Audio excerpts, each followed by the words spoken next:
કંઠી ગુરુ એક હોય, પણ ઉપદેશ ગુરુ તો ગમે એટલા બનાવી શકાય. કંઠીનો ગુરુ એક હોય, કેમ કે શાસ્ત્રથી વિરુદ્ધ નહીં જાઓ. એક ગુરુ, એક ગુરુ મંત્ર, એક માળા અને એક આસન અને એક તમારા ઈષ્ટદેવ, આને કોઈ દી બદલવા નહીં તમારે. આ પાંચને કાયમ માટે આમનામ જ રાખવા.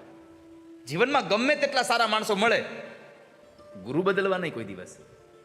ઘણી વખત લોકો કહેતા હોય અમારે ગુરુ મળ્યા પણ ગુરુ કંઈ લેવા નથી, આવું કહેતા. યાદ રાખજો, ગુરુ હલકો થઈ શકે, ગુરુ નીચો હોઈ શકે, ગુરુ પદ કોઈ દી નીચું ન થાય કોઈ દિવસ સંસારમાં.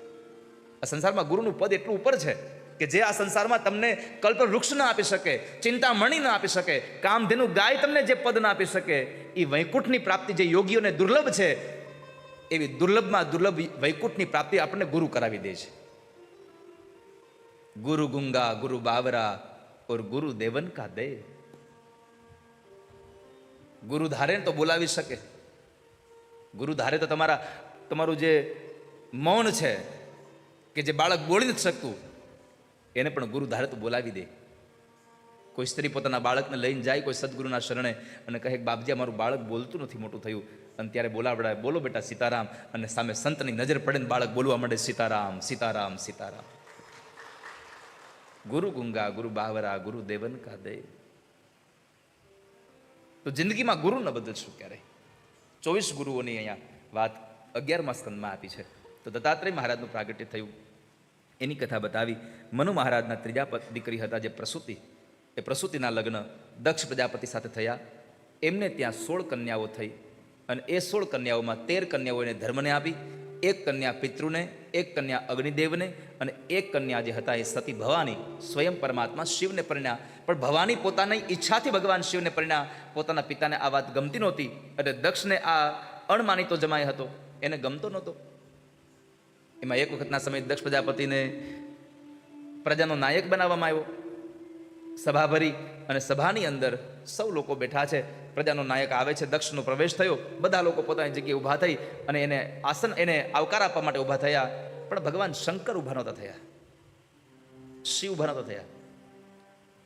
તો ભગવાન શંકર ઊભા ન થયા એટલે દક્ષ પ્રજાપતિને બહુ ક્રોધ આવ્યો. ક્રોધમાં આવી અને એ ભગવાન શંકર માટે ન બોલવાના શબ્દો બોલે છે.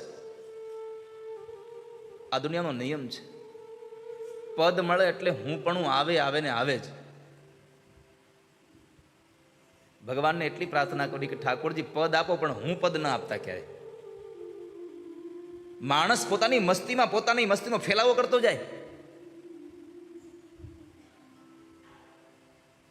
પદને લઈ અને હુંકાર માંડ્યું થવા. ભગવાન શંકર માટે ન બોલવાના શબ્દો બોલતો હતો દક્ષ. નંદી આદિ ગણોએ એને સાવધાન કર્યો કે બસ દક્ષ હવે ન બોલીશ કાંઈ. છતાંય પણ એ મૌન ન થયો.